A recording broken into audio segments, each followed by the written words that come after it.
अस्सलाम वालेकुम, मेरा नाम असमत हाउसवादी है और मैं Rehan school batch number 24 level number 1 की स्टूडेंट हूँ। इस टाइम मैं को पायलट से चंद सवालात करूँगी और उनके आंसर जो है वो मुझे बहुत अच्छे से देंगे इंशाअल्लाह। तो मैं स्टार्ट करते हैं। इफ़ेक्टिव लिसनिंग से क्या मुराद है? बिल्कुल, चलिए शुरू करते हैं। इफेक्टिव लिसनिंग का मतलब है कि जब आप किसी की बात सुन रहे हो तो ना सिर्फ उनके शब्दों पर ध्यान दें, बल्कि उनकी भावनाओं, उनके इरादों और जो वो सच में कहना चाह रहे हैं उस पर भी ध्यान दें।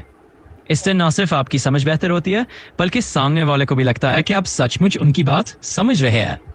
ओके।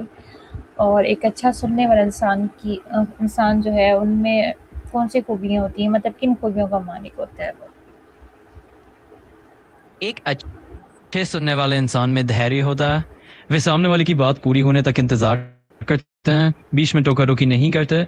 साथ ही वो सहानुभूति दिखाते हैं, जैसे सामने वाला खुद को सुना और समझा हुआ महसूस करता है। ओके, सिर्फ़ सुनना और वाक़या पर तवज्जो से सुनना और उन दोनों में क्या फ़र्क है? अच्छा सवाल है। एक सामान्य तौर पर सुनना सिर्फ सुन लेने तक सीमित होता है, जबकि प्रभावी सुनना यानी एक्टिव लिसनिंग उससे एक कदम आगे बढ़कर सुनने वाले की ओर सचेत ध्यान देना, उनके संदेश को समझना और प्रतिक्रिया देना होता है। ओके, दूसरों की बात मुकम्मल सुनना क्यों ज़रूरी है? थोड़े वज़ाहत एक्सप्लेन करें इसका। जरूर, इसका मतलब है कि जब कोई बात कर रहा हो तो उसे बीच में ना काटे और उसकी पूरी बात ध्यान से सुने। इससे सामने वाले को महसूस होता है कि उनकी बात की कद्र की जा रही है। ओके, तो मौसर अंदाज़ में सुनने से ताल्लुकात जो हैं वो कैसे मज़बूत होते हैं? जब हम ध्यान से सुनते हैं तो सामने वाले को एहसास होता है कि हम उनकी बात की इज्जत करते हैं। इससे भरोसा बढ़ता है, गलत सहमियां कम होती है और रिश्ते और मजबूत बनते हैं।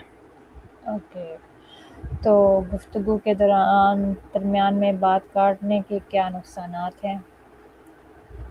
जब बातचीत के दौरान किसी की बात बीच में काटी जाती है तो सामने वाले को ऐसा महसूस हो सकता है कि उनकी बात की अहमियत नहीं है। इससे वो कम सुना हुआ महसूस कर सकते हैं और भरोसे में कमी आ सकती है। ओके, तो इसका मतलब है कि उनकी बात जो आपस में वो गुफ्तगू कर रहे हैं वो मतलब पहले मुकम्मल सुनी जाए और उसके बाद फिर उसको सवाल करें या फिर जो भी आपने आंसर देना है वो तब करें, राइट? हाँ, बिल्कुल सही। इसका मतलब यही है कि पहले उनकी पूरी बात को ध्यान से सुन ले, उसके बाद ही उनके सवालों का जवाब दे या अपनी बात रखे। ओके, बॉडी लैंग्वेज मौसर अंदाज में सुनने में क्या किरदार अदा करती है? बॉडी लैंग्वेज सुनने के दौरान एक महत्वपूर्ण भूमिका निभाती है। इससे सामने वाले को यह पता चलता है कि आप सचमुच उनकी बात सुन रहे हैं। जैसे सिर हिलाना, आंखों से संपर्क बनाए रखना और एक खुला और सहज रवैया रखना। हम्म, आंखों से राब्ता मतलब आई कांटेक्ट क्यों अहम समझा जाता है? आंखों से संपर्क इसलिए अहम माना जाता है क्योंकि इससे सामने वाले को यह एहसास होता है कि आप उनकी बात तक पूरी तरह ध्यान दे रहे हैं। ओके, तो इसलिए आपको मतलब कोशिश यही करनी चाहिए कि जब आप किसी से गुफ्तगू कर रहे हैं तो उससे आई कांटेक्ट बनाना ज़रूरी है, राइट? हाँ बिल्कुल, जब आप किसी से बात कर रहे हैं तो उनसे आई कांटेक्ट बनाने से यह दिखता है कि आप उनकी बात को सच में तवज्जो दे रहे हैं। ओके, अगर हम किसी की बात से इत्तेफाक ना करें तो हमें कैसे सुनना चाहिए? अगर हम किसी की बात से सहमत ना हो तब भी हमें उनकी बात ध्यान से और धैर्यपूर्वक सुननी चाहिए। इससे एक स्वस्थ बातचीत का माहौल बना रहता है और आप अपनी बात को भी सम्मानपूर्वक रख सकते हैं। ओके, मौसर अंदाज में सुनने से गलतफहमियों को कैसे कम किया जा सकता है? ऐसे माहौल में जहां मतभेद हो सकते हैं, उसने आपको खुले दिल से दूसरों की बात सुननी चाहिए और अपनी बात भी स्पष्ट लेकिन विनम्र तरीके से रखनी चाहिए। एक्चुअली हो सकता है कि क्योंकि ये मेरी वीडियो पाकिस्तान में चलनी है तो पाकिस्तान में उर्दू लैंग्वेज बोली जाती है, तो मे बी आप बिल्कुल हिंदी कुछ वर्ड हिंदी के यूज़ कर रहे हैं तो मे बी पाकिस्तान में कुछ लोगों को इसकी मतलब मीनिंग इसकी समझ नहीं आएगी। तो मैं एक बार फिर से दोबारा रिपीट करती हूँ और आपने उसका आंसर मुझे उर्दू में करना है ताकि मेरे जो सुनने वाली ऑडियंस है उसको अच्छे से समझ आ सके कि मौसर अंदाज में से सुनने से गलतफहमियों को कैसे कम किया जा सकता है। जरूर, मैं उर्दू में ही जवाब दूंगा। मोहतरमाना अंदाज में सामने वाले को ध्यान से सुनने से गलत फहमियां वाकई कम हो सकती हैं। इससे उन्हें एहसास होता है कि उनकी बात को समझा रहा है और आप उनके नजरिए की कदर कर रहे हैं। ओके, काम की जगह पर अच्छी लिसनिंग स्किल्स क्यों ज़रूरी है? अच्छी लिसनिंग स्किल्स इसलिए ज़रूरी है क्योंकि इससे हम दूसरों की बात बेहतर समझ पाते हैं और काम की जगह पर आपसी भरोसा और सहयोग मजबूत होता है। ओके, और तलबा के लिए मौसर अंदाज में सुनने की आदत क्यों अहम है?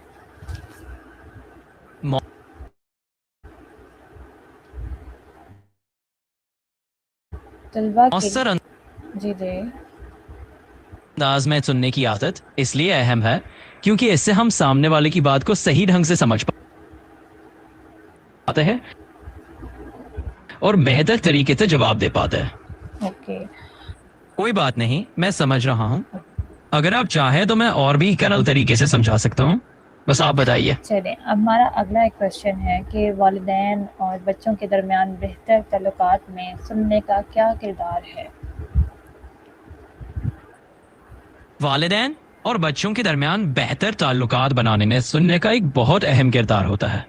जब वालिदैन अपने बच्चों को ध्यान से सुनते हैं तो बच्चे महसूस करते हैं कि उनकी बातों की वाकई कदर की जा रही है।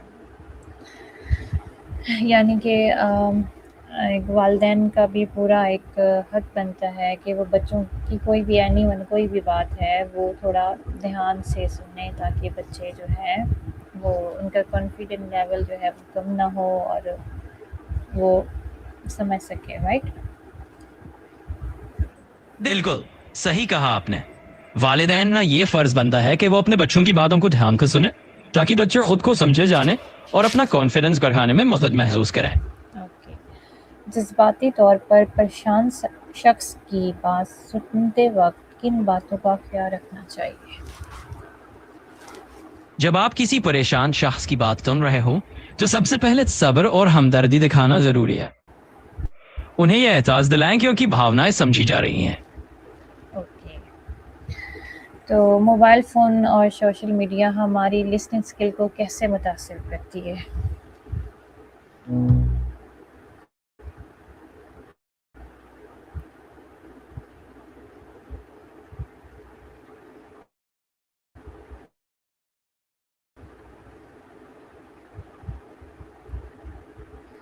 मोबाइल फ़ोन और सोशल मीडिया हमारी लिसनिंग स्किल्स को कैसे मुतासिर करती है? मोबाइल फोन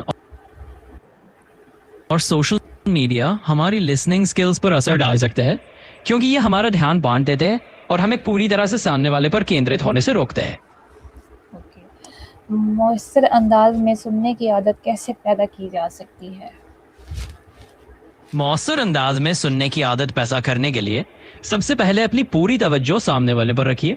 बाहरी ध्यान भटकाव कम कीजिए और उनकी बातों पर धैर्य के साथ सुनकर जवाब दीजिए। ओके। क्या खामोशी भी मौसर अंदाज में सुनने का हिस्सा है? अगर हाँ, और फिर कैसे? हाँ बिल्कुल, खामोशी भी मौसर अंदाज में सुनने का एक अहम हिस्सा है। यह सामने वाले को यह महसूस कराती है कि उनकी बात को पूरी तवज्जो दी जा रही है। क्या हर अच्छा मुकद्दर एक अच्छा सुनने वाला भी होता है? क्यों?